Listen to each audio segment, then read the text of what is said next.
Hi everybody and welcome back to my channel. So today's video is a full face of makeup that I just couldn't get along with. So if you like any of these products, don't take any offense to this. I just couldn't get on with these products. A lot of them I have had for a while, so I've been testing them for a long time, like over a couple of weeks some of them, and then over a year the others. But without further ado, let's get this makeup on our face. So as you can see, my eyes are already done because I don't have any like eyeshadows that I wanted to include in this video. So I did do a TikTok on this, so please go have a look at that down below. But starting off with primer, I actually have two. This one's very dirty, I'm so sorry. Firstly, we have the Essence Skin Lovin Sensitive Primer, Moisturizing and Nourishing. It is supposed to be fragrance, alcohol, silicone, parabens and mineral oil free. This, for me, does nothing for my makeup. It is basically just a moisturizer. I feel like you could skip this completely because it just adds an unnecessary step to your routine if you already do your normal skincare. So let's go ahead and apply this. So I'm just going to squeeze about that much in my hand. I know I shouldn't do it on the palm of my hand. Actually, let's clip my hair back. 1 second. Okay, hair back to the primer. I'm just going to put that all over my face because, like I said, it is a moisturizer. Luckily, I did this eye look and I had glitter fall out everywhere, so I basically wiped off all my skincare. So this is good for that, but I don't think anything else. Next, we have the Wet n Wild Primer Serum. I did try this quite recently and it was in my Essence 16 Hour Last and Cover Powder Foundation video. This again does absolutely nothing for my skin. It doesn't even add a glow, although it has glitter in it, and it also smells like alcohol. Honestly, like I said, if you do your skincare, you don't need this. Like, it's only 150 rand, but it smells of alcohol, like really bad, and it's quite watery, so I don't see any benefit to adding it on your skin. There's no tackiness afterwards.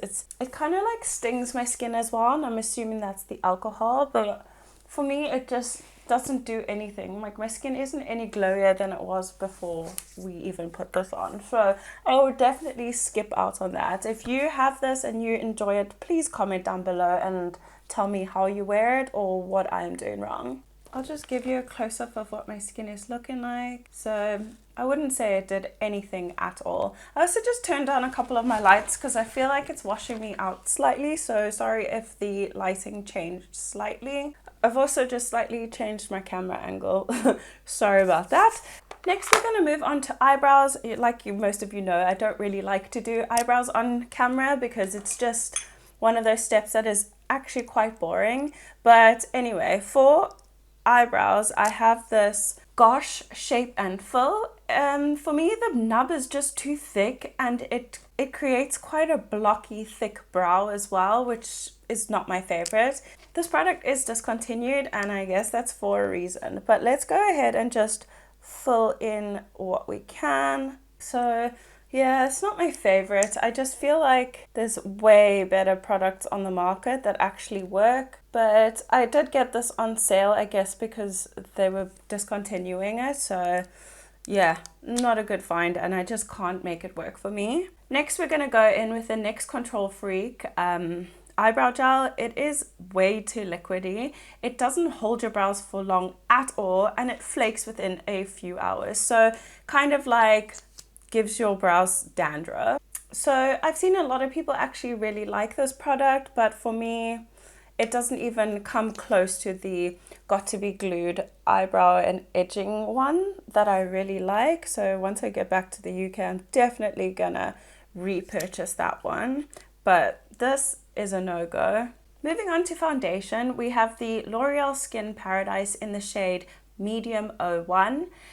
This just doesn't last on my skin. After a couple of hours, it kind of breaks up in certain areas and wears off on other areas, especially on places like my nose and my chin. So I have seen a lot of people call this their holy grail as well, but for me, it's a no-no. But let's go ahead and buff this into the skin. It is also a tinted water moisturizer. So it is quite watery. You can feel it on the skin, and I think if you apply this with a sponge, it will just mostly lift up the product. On screen, this looks way too light for me, but actually in real life, it matches my neck perfectly. So upon first application, it does look really, really nice, and I thought I was gonna love this product, but when it's been on the skin for a little bit, it just breaks up everywhere, and the finish just isn't nice. I'll try and do a wear test tonight and let you guys see what it looks like. I do have a full review on this as well. I will pin that in the description bar, so go have a look at that if you want to see an in-depth review on this. I will try and do a little bit of a wear test tonight just to show you what it looks like. And yeah, so I've had this foundation for over 6 months now, so I've tried it a few times in a few different ways, but I just can't get it to work for me. For cream bronzer, we have this LA Girl Velvet Bronzing Contour Stick in the shade Suede. It is pretty dry, and I really, really don't enjoy the shade. Let's go ahead and apply it. I'm just going to apply it straight to the skin, like I always would, but it does have a slight red undertone and could pass basically for a blush for me. I think this was the second to darkest color, which I think is actually ridiculous, but I'm just going to add quite a bit because I know this shears out a lot. So let's go ahead and just blend that out, and it's very, very red. Moving on to concealer. So the concealer that, oh my gosh, I really want to like this. I've seen so many people enjoy it, and I've seen ads all over YouTube because it's just come to South Africa. But this is the Rimmel Multitasker Concealer in the shade 060 Nude. This is so dry, creases on my skin, and looks so cakey. And no matter what I've done, moisturized under eyes, added in a primer, under eye primer, and it just won't work for me. So it has a really large doe foot, as you can see, and the shade is really, really nice. It's like the exact shade that I need. It's not too light or too dark for my skin. It's just so drying. Oh my god, I just cannot get it to work for me. But let's go ahead and blend this out so I can give you a look. I've seen a lot of people also compare this to the what is it called? The Tarte Shape Tape. But if Tarte Shape Tape is this dry, then I definitely do not want to try it. And a lot of people have said to let it sit on the skin, but I found it, the longer I let it sit, the drier and cakier it looks. So I like to blend mine out immediately while it is still quite creamy. I have combination skin, but if your skin is much drier than mine, I would really not recommend this. Like, honestly, it ages my under eyes. A lot of concealers seem to do that, but it really does. I have expressive eyes, so my eyes move a lot, and I don't know, blink a lot as well. So it just, like, I'm not sure if you can see, but especially under this eye, it's just so cakey. For liquid blush, I have the She Glam Color Bloom liquid blush in the shade Float On. This is way too light for my skin, and that might be my fault, but I usually love like a peachy or orange blush, but there's also so much glitter in it. I'm sure I've mentioned this before, but honestly, when I see other people try it, there is no glitter, but it kind of leaves like a stripe of glitter on my face. But I'll give you a look at it once it's blended out. So let's just apply this. I'm going to add quite a bit because obviously, like I said, as you can see, it's way too light. And I'm just going to take my foundation brush and just blot it in with that. I don't know if it's just mine that is so glittery, because I've seen, like I said, other people try it, loads of people actually, and it doesn't seem to be as glittery on them. I'm not sure if you can see, but it leaves a proper stripe of glitter just like up there where I've blended.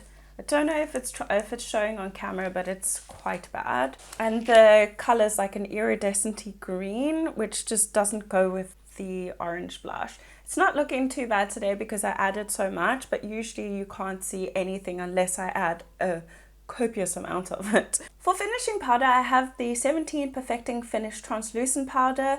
This is so drying on my skin, and also it has, again, too much shimmer in it. It's kind of like a highlighter, and it has this iridescence to it, and it's just not cute under your eyes. It just doesn't look that nice. It just adds so much texture, But let's go ahead and put this under our eyes so I can give you a look. I don't know if you can see on my hand as well, but it is quite shimmery.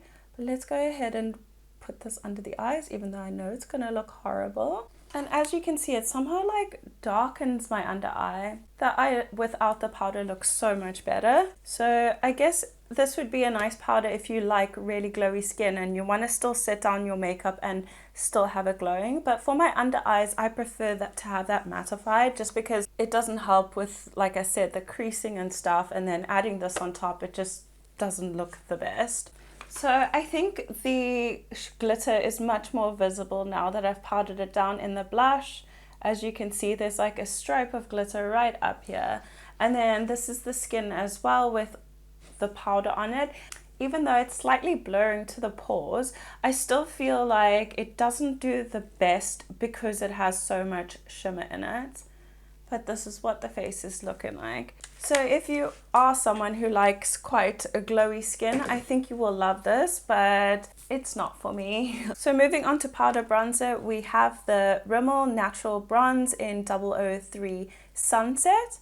It hardly shows up on my skin, even though being the 3rd out of 4 shades. And it's hard panned really, really easily. I can barely pick anything up, so yeah, I don't know. And it just doesn't really show up on my skin anymore. I don't know, when I first got it, I thought it was really gorgeous, but I don't know, the more I've used it, the more I've realized that it is not the best. So just bronzing up all my normal spots. I know using a big fluffy brush diffuses it more, but my other bronzers show up a lot better, so I can't even use that as an excuse. It's a soft, like, natural bronze, I guess, but I like to see my bronzer and not have it like completely disappear into the background. Moving on to highlighter, I have the Collection Gorgeous Glow highlighter in Opal.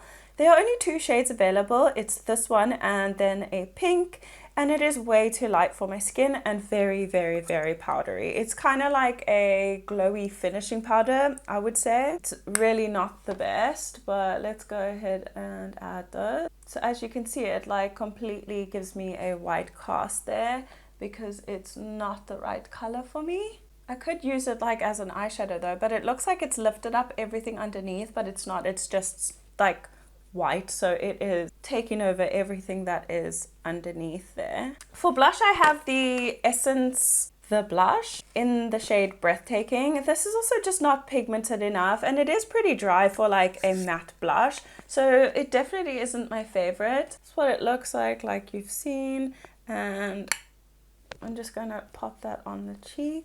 It just really isn't my favorite formula. It's actually looking really nice with a highlight because it's like making it like a shimmery blush, but it really is just very dry, and I just don't think it, like, I don't know. It doesn't pack a real punch in my opinion. But as you can see, where's the bronzer gone? Honestly, it's like blended in right in with the blush, and that, I don't know if it's my own fault for not picking the darkest, but my skin isn't that dark. I'm like a medium skin tone, I'd say, but I don't know where that bronzer went. So off camera, I just added some lip liner because we're gonna do lips now. So for lips, I got this Revlon Color Stay Satin Ink in 007 Partner in Crime. This is so sticky and it doesn't last. It's supposed to be like a color ink stain on your lips, but it just does nothing for my lips. It is like so thin, as you can see. And then it just dries down so sticky and it doesn't last. And look how messy it is. It just squirts out the sides. So I've been trying to use this, but it really isn't my favorite product. It just slips and slides everywhere and it wears off way too quickly. So while we let the lips dry down, I want to move on to something random that I don't often add in my videos, and that is lash glue. So I have this Eylure London 18-hour lasting glue, clear and latex free eyelash glue, and it just isn't it. Honestly, it doesn't dry down nicely. It is so sticky that after I take it off, my eyelids actually stick together, and I've used everything: cleansing balm, cleansing oils, hot water, eye shadow remover, everything it just doesn't take it off my eyelashes, and it's quite annoying. So for the sake of the video, I'm gonna wear it today. So I'm just gonna do some corner lashes. We need scissors, and I'm just using a pair of B&M lashes. I usually fold them in half. I don't know if you can see that, but I fold them in half like that, and then just chop them down the middle. It's also one of those really messy ones. It like squirts out on the sides, and it has a horrible applicator. So just gonna put some, well, I'll give the lash glue a second to dry down. We're gonna move on to mascara, and for that I have the Essence. The usual one is I Heart Extreme Crazy Volume, but this is a limited edition Jurassic Park one, so it's I Dino Extreme. When I first used this, I absolutely loved it. It made my lashes nice and long and voluminous, but now it is so clumpy after it's been open for a while. And it also seems to transfer down to my bottom lid over here, and then also start flaking. So, I really don't like it anymore. And I think it's because there's so much product that comes out on the applicator. I usually love clumpy lashes, but I just think this is slightly too clumpy, and the formula is quite wet. So let me zoom in on my lashes, and this is what they look like. As you can see, super clumpy, super spidery. It's just a bit too much for my liking. So let's go ahead and apply these lashes. They're so difficult to apply with this glue. Usually I'm not the, where's my mirror? I'm not the best at applying lashes, but usually I'm like okay with them. But with this one, it's just a freaking struggle. And I don't know if you can see, but it's already starting to lift in the front here. And these are my favorite lashes because they're so easy to apply. But it just won't. It's the worst lash glue I've ever tried, hands down. So guys, that brings us to the end of the video. I'm going to zoom you in just so you can see a little bit of why I don't like this. But so this is my cheeks. I don't know if you can see, but on my nose it's already starting to break up and I'm going oily. It's also clinging very weirdly to like my mouth over here, and you can see that highlighter as well. It's just sitting on top of my skin. And the brows, horrendous. They've already fallen, as you can see, and they don't even feel like they have anything in them. It's the forehead. So that brings us to the end of today's video. I really hope you guys enjoyed this video. Let me know if you like this type of content, and I can definitely do some more. I also just wanted to point out, like, look at the lipstick. It's just like so chunky and sticky, and it just gets everywhere. But anyway, like I said, that's the end of the video. Thank you so much for watching. I hope that you will consider subscribing to become part of the family, and I will see you next week. Bye guys.